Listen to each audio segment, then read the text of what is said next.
Who is Jesus really? Not the stained glass version. Not the soft-spoken figure from children's books. Not the name people whisper only on Sunday mornings. Because here is the uncomfortable truth. Almost everyone in America thinks they already know Jesus. And that might be the biggest problem. Some say he was just a good moral teacher. Others say he was a prophet who got misunderstood. Some believe he was a revolutionary who challenged power. And millions confess he is God in human flesh. But here is the question no one likes to sit with. If Jesus was only a teacher, why was he executed like a criminal? If he was only a prophet, why did people worship him? And if he truly claimed to be God, why does that make so many people uneasy today? Think about it. Jesus did not fit comfortably into any box. He did not speak like the religious leaders of his time. He did not act like a politician. And he definitely did not behave like someone trying to protect his own life. He ate with people others avoided. He challenged traditions people were raised to defend. He spoke about love yet divided families. He preached peace, yet his presence caused riots. And here is something deeply human we rarely admit. Jesus is easier to admire than to face. It feels safer to respect him from a distance than to deal with what he actually said. Because once you listen closely, neutrality disappears. In modern culture, especially in America, Jesus is often reduced to inspiration. A quote on a wall, a symbol of kindness, a name attached to politics or morality. But the Jesus in the Bible does not stay quiet. He does not blend in. He forces a decision. That is why people still argue about him 2,000 years later, not because he is unclear, but because he is disturbingly clear.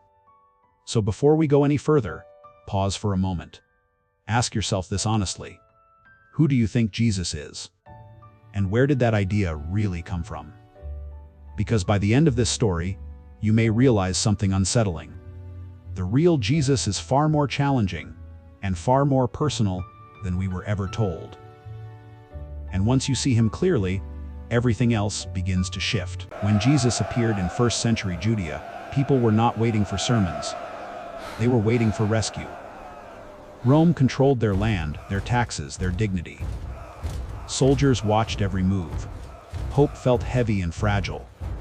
Most people expected a revolutionary, a strong leader, someone who would rise up, gather an army, and push Rome out by force.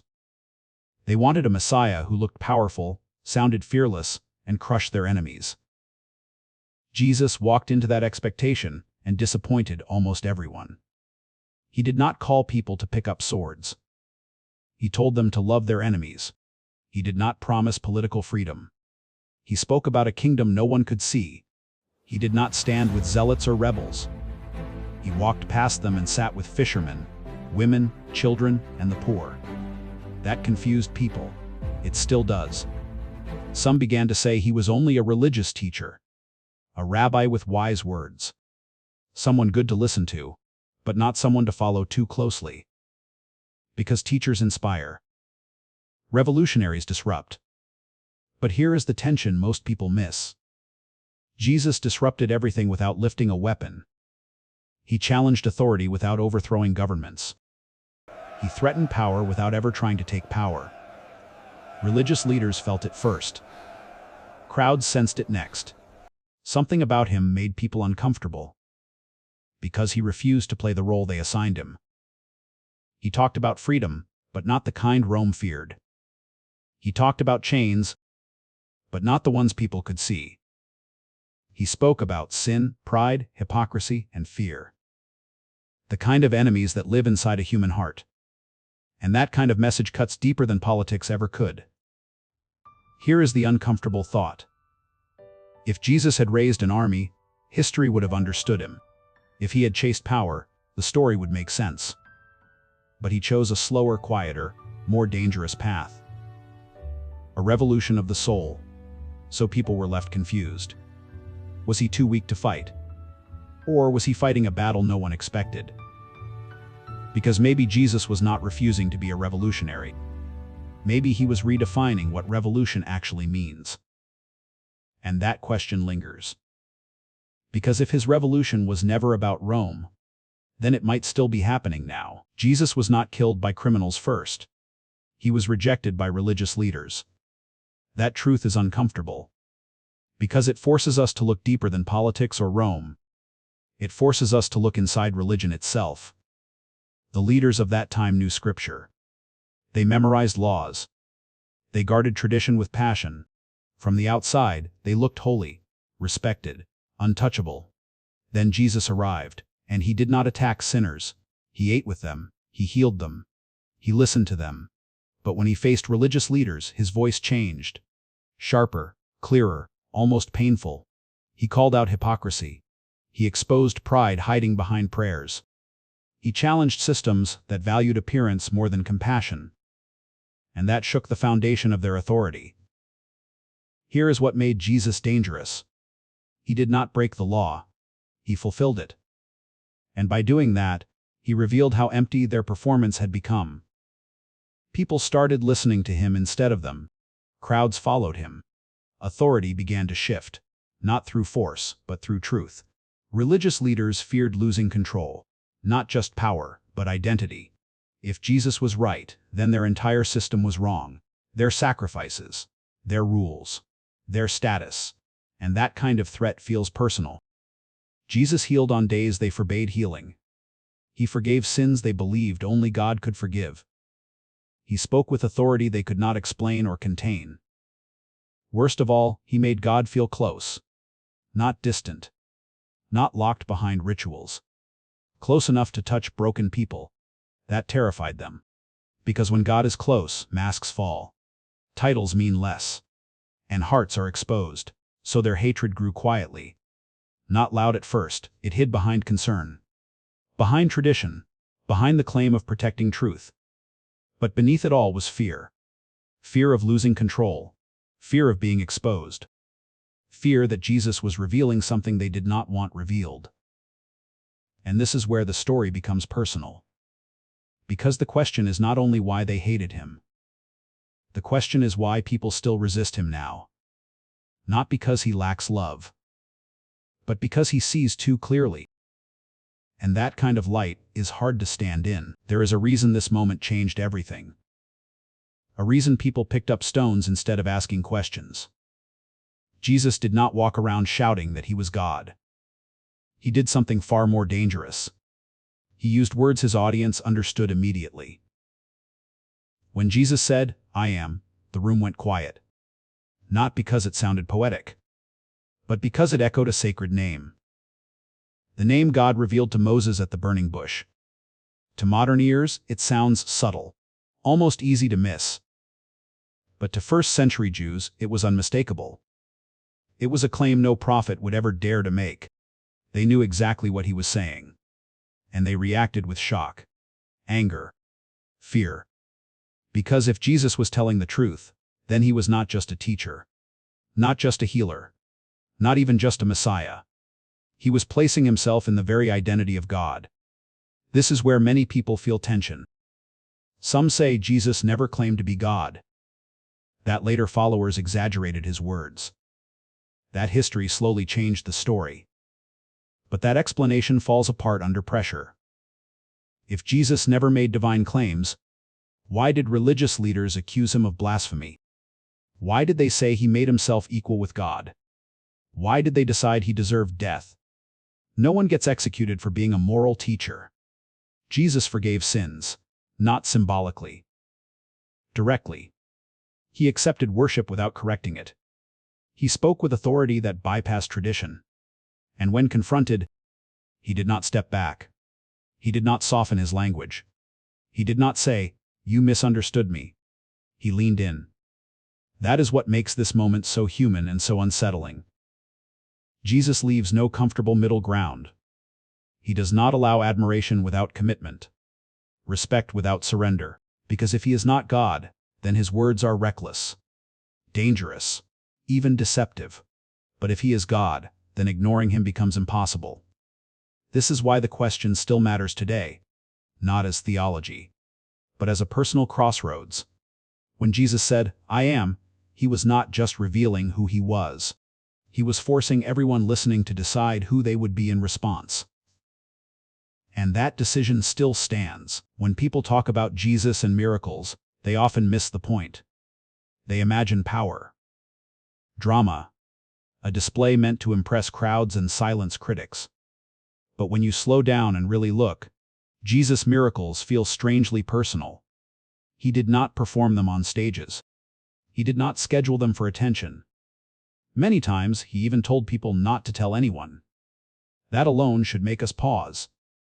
Jesus healed people others avoided: the sick, the unclean, the ones pushed to the edge of society, people who had learned to live without touch, without dignity, without hope. He stopped for the blind man everyone tried to silence. He reached out to the leper no one would approach. He spoke to women society ignored, and children no one thought mattered. If miracles were about proving power, why choose these people? Here is the human truth hidden in these moments. Jesus' miracles were not about showing what he could do. They were about revealing who he was. Compassion came first, always. Many came to him asking for signs, proof, evidence, and he often refused. Because faith built on spectacle does not last. But when someone came broken, desperate, ashamed, he never turned away. That tells us something profound. Jesus was not chasing belief. He was responding to pain. And sometimes the miracle was not even the healing. Sometimes it was the way he saw them, spoke to them, restored their place in the world. That kind of mercy threatened religious systems. Because it bypassed rules. It ignored qualifications. It reached people before they cleaned themselves up. Which raises an uncomfortable question for us now. If Jesus showed up today, would his compassion still make us uncomfortable? Because miracles challenge more than logic. They challenge priorities. They ask whether faith is about being right, or about being moved. And maybe that is why his miracles still unsettle us. Not because they are hard to believe, but because they reveal a God who gets uncomfortably close to human suffering.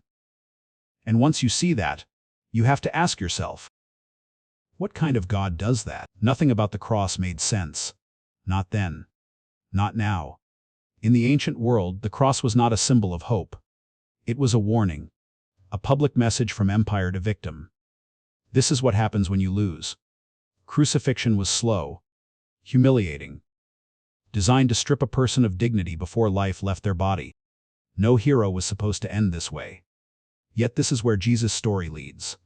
For his followers, the cross felt like betrayal. They believed in him. They left their lives behind. They expected victory. And instead they watched him bleed. Fear took over. Shame followed. Some ran. One denied even knowing him. The Messiah on a cross shattered every expectation. A suffering Savior felt like a contradiction. Because strength was supposed to conquer, not surrender. But this is where the scandal becomes deeper. Jesus did not stumble into the cross. He walked toward it. He spoke about it long before it happened. Not as an accident. Not as a mistake. As a choice. That is what makes this moment so unsettling. The cross was not the failure of his mission. It was the center of it. While power mocked him, while crowds laughed, while soldiers gambled for his clothes, Jesus absorbed violence without returning it.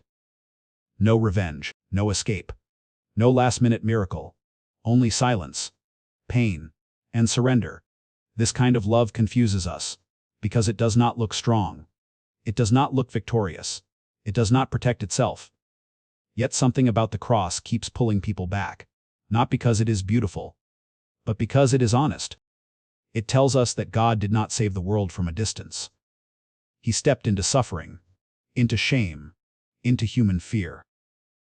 The cross reveals a God who does not avoid pain, a God who enters it. And that leaves us with an uncomfortable thought. If this is what love looks like at its deepest level, then the cross is not just a moment in history. It is a mirror. And it asks us whether we are willing to face a love that costs everything. After the cross, there is silence. Not celebration. Not understanding. Just silence. This is the part of the story many people rush past. 3 days.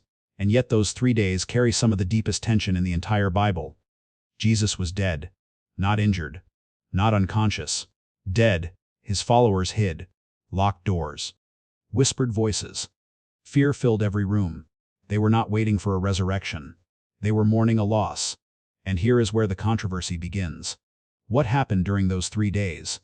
Some say Jesus simply rested in death. Others say he descended to the realm of the dead. A place of waiting. Of shadows. Of unfinished stories. Ancient Christians believed those days mattered deeply. They spoke of Jesus entering death fully. Not avoiding it. Not skimming the surface. But stepping into the deepest human fear. The fear of what comes after the last breath. Think about that. A God who does not just die, but enters the unknown that terrifies humanity. Those 3 days represent more than a timeline. They represent waiting without answers. The kind of waiting that feels endless. The kind where faith feels fragile. This is why people still argue about it. Because we all know that space. The space between loss and hope. Between prayer and silence. Between promise and fulfillment. Nothing felt resolved. Nothing felt victorious. Only absence. And maybe that is why the Bible does not over-explain it. Because some truths are felt before they are understood. The 3 days remind us that faith does not skip grief. It does not rush pain. It does not bypass darkness. Jesus did not rise immediately. He stayed long enough for despair to feel real. And that matters. Because for anyone who has ever waited in the dark for healing, for answers, for hope, those 3 days say something powerful. You are not abandoned in the silence. And if God himself passed through that space, then maybe the waiting is not the end of the story. Maybe it is the doorway. And that makes what comes next even more unsettling. Everything stands or falls here. The resurrection is not a side detail. It is the center. If it did not happen, then Jesus' story ends at the cross. Pain. Loss. Disappointment. Another broken hope buried in history. And many people are comfortable with that version. A tragic teacher. A meaningful example. A lesson about love and sacrifice. But something changed. Something powerful enough to turn fear into courage. The people who ran away came back. The ones who hid began to speak openly. Cowards became witnesses, and they did not gain comfort or safety from it. They were beaten, mocked, imprisoned. Some were killed. People do not endure that for a metaphor. The resurrection forced a question no one could ignore. What makes ordinary people risk everything? If it was a lie, it was a terrible one. No wealth, no power, no protection. If it was a myth, it spread too fast, too early, too close to the events themselves. Something happened that rewired their understanding of reality. The tomb was empty, not explained away, not quietly forgotten. And the resurrection was not clean or polished. Jesus appeared to grieving women first. Not leaders. Not soldiers. Women whose testimony carried little weight in that culture. That detail matters. Because no one inventing a story would write it that way. The risen Jesus was recognizable yet different. Close enough to touch. Changed enough to unsettle. This was not a return to normal life. This was something new breaking into the world. The resurrection did not erase suffering. It redefined it. It said death does not get the final word. Fear does not own the future. And that is why this moment still divides people. Because if the resurrection is true, then Jesus is not just part of history. He is standing at the center of it. And if it is false, then nothing else he said truly matters. There is no neutral ground here, only a turning point. And everyone who hears this story must decide which side of it they stand on. Jesus does not leave people alone. That is why he still divides the world.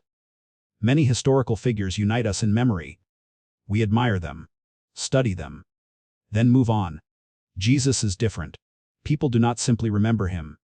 They react to him. Some love him deeply. Others reject him strongly. Very few feel neutral. And that is not accidental.